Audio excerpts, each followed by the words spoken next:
जय श्री श्याम दोस्तों। हारे के सहारे की जय हो, शीश के दानी की जय हो, लख दातार की जय हो।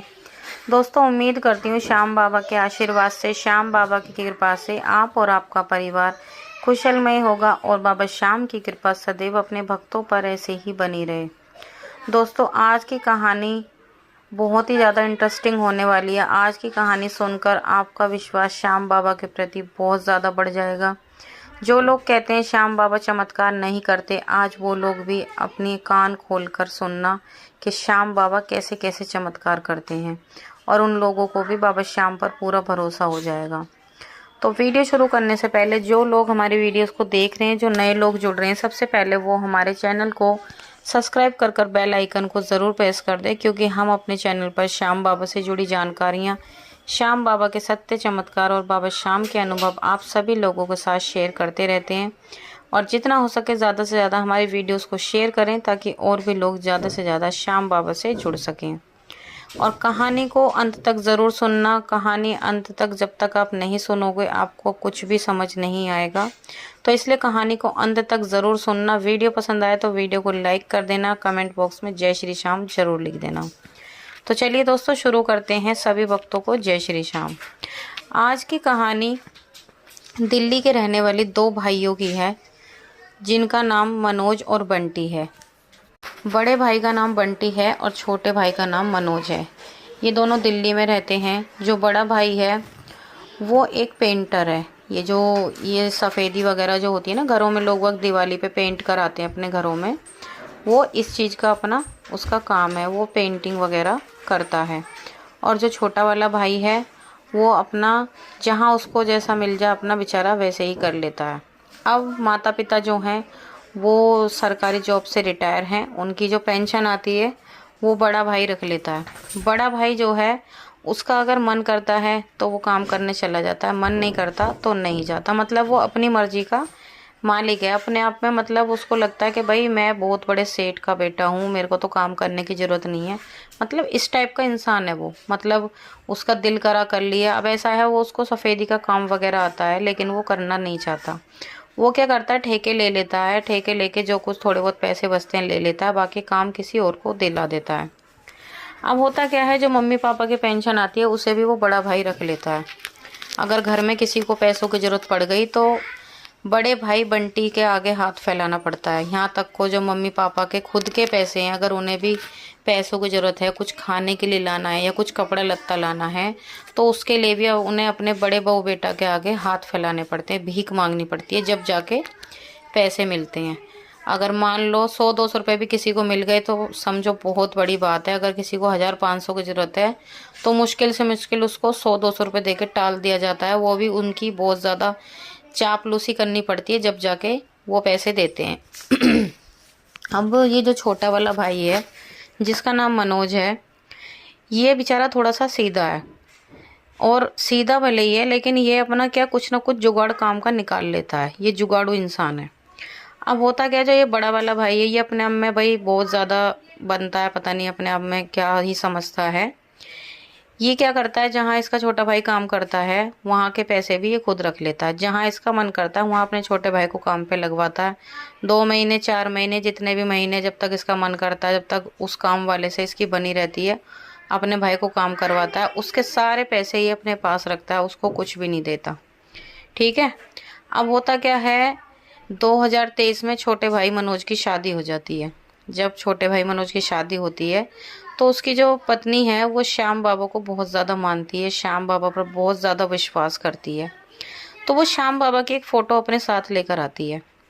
अब वो कहती है अपने पति से कि भाई ये मेरे श्याम बाबा हैं, मैं इनको बहुत ज़्यादा मानती हूँ और मैं चाहती हूँ बाबा श्याम की तस्वीर को घर के मंदिर में रख दिया जाए। तो जब ही मनोज कहते हैं अपनी पत्नी से कि देखो, इस तस्वीर को मंदिर में लगाने के बारे में तुम सोचना भी मत, क्योंकि मंदिर जहाँ बड़े भाई का रूम है बंटी का, मंदिर उसी तरफ पड़ता है, क्योंकि बड़े भाई करेंगे गुस्सा। तो कहती है मतलब ऐसा क्यों करेंगे, भगवान की तस्वीर रखने के लिए भी। तो वो कहते हैं हाँ, उनकी बिना मर्जी के इस घर में कुछ नहीं होता। तो अब वो होता क्या है, वो कहती है कोई नहीं मैं जाती हूँ। तो वो जैसे ही मंदिर की तरफ जाती है, बंटी देख लेता है। बंटी कहता है ये क्या है तुम्हारे हाथ में? तो वो कहती है भैया ये तस्वीर है श्याम बाबा की, मंदिर में रखने जा रही हूँ। तभी बंटी चिल्ला कर पड़ता है। तो बंटी कहता है ये क्या है? तो वो कहती है श्याम बाबा की तस्वीर है, मंदिर में लगाने के लिए जा रही हूँ। तो जब भी बंटी कहता तुम्हारी हिम्मत कैसे हुई, हमारे घर के मंदिर में किसी और भगवान की कोई फोटो नहीं लगेगी, और कौन है ये, जो भी है इसे अपने कमरे में ले जाओ, वहाँ जाके करो। तो उनकी पत्नी को बहुत ज़्यादा बुरा लगता है और वो रोती वहाँ से आ जाती हैं। फिर वो अपने पति को आके बताती हैं। तो जब भी मनोज कहते हैं कि भाई मैंने तो तेरे को पहले ही समझाया था। कोई नहीं, वो अपने घर में अपने कमरे में पर्सनल रूम में बाबा की फ़ोटो रख लेती हैं और बाबा शाम की पूजा करती हैं।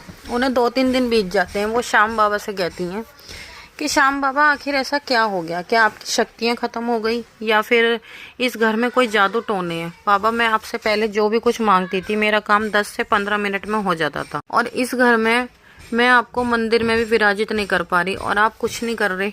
वो ऐसा कहने लगी। कोई बात नहीं, अब होता क्या है, अब ये जो इनकी पत्नी है मनोज जी की, देखो सभी होते हैं, सभी चाहते हैं कि भाई, अब उनके भी तो बच्चे हो चुके थे, सभी चाहते हैं कि भाई हमारे पति कमा रहा है तो हम अपने बच्चों को अच्छा अच्छा खिलाएं, हम भी अच्छा पहने।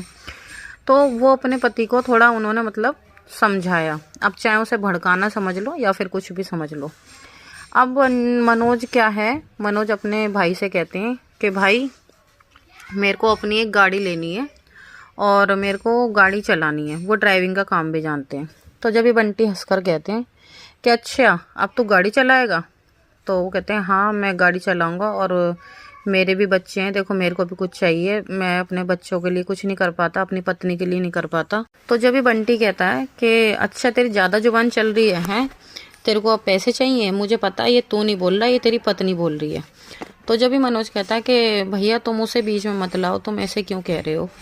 तो जब ये कहते हैं मुझे पता है ये जो पता नहीं क्या ये खाटू खाटू को लेके आई थी ना, पता नहीं कौन है। जब भी वो मनोज जी की पत्नी कहती है कि देखो भैया आप हमें कुछ भी कह लो, लेकिन हमारे भगवान को, मेरे बाबा को कुछ मत कहना, नहीं तो अच्छा नहीं होगा।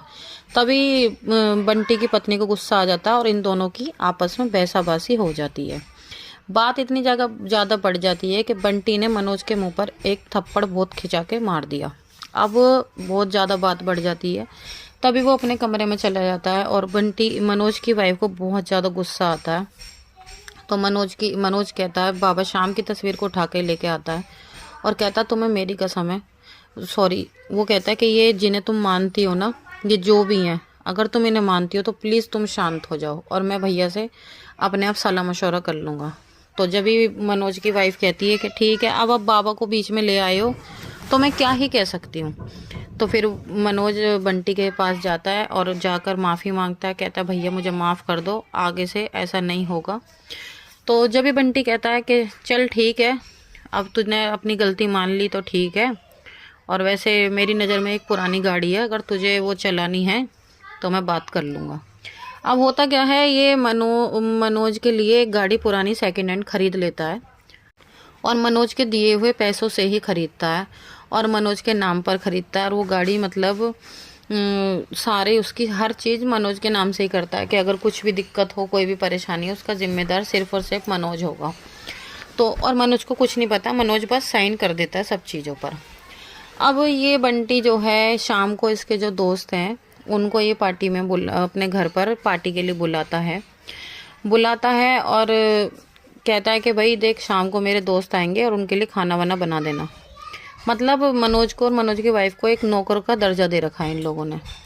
अब वो कहता है कि ठीक है भैया। अब शाम को जब उसके दोस्त आते हैं तो ऐसी कुछ बात चल रही होती है।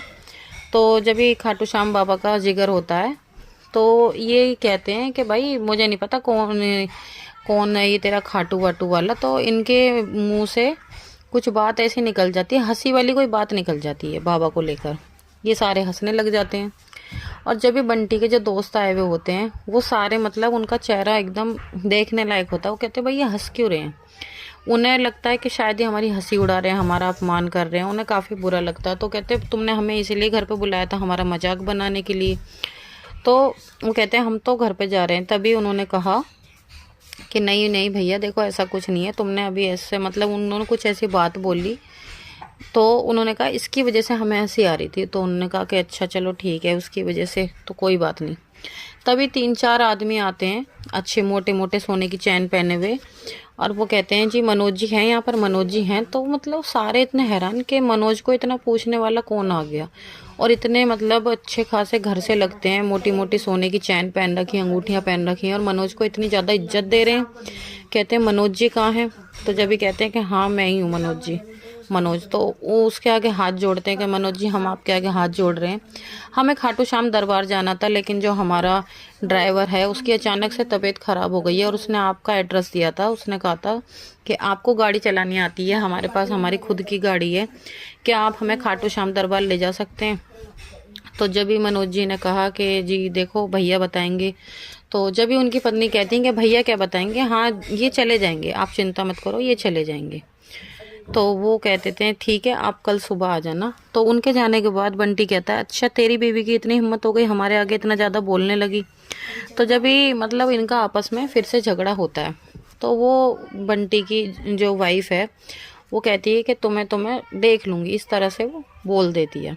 अब कोई बात नहीं, अगला दिन होता है, मनोज जो है अपना चला जाता है। जाने के बाद वहाँ से गाड़ी ले जाता है, बाबा श्याम के अच्छे से दर्शन वगैरह होते हैं, सब कुछ। वो कहते हैं ना, जो लोग कहते हैं बाबा श्याम चमत्कार नहीं करते, तो देखो मनोज के साथ वहीं पर तुरंत चमत्कार हुआ।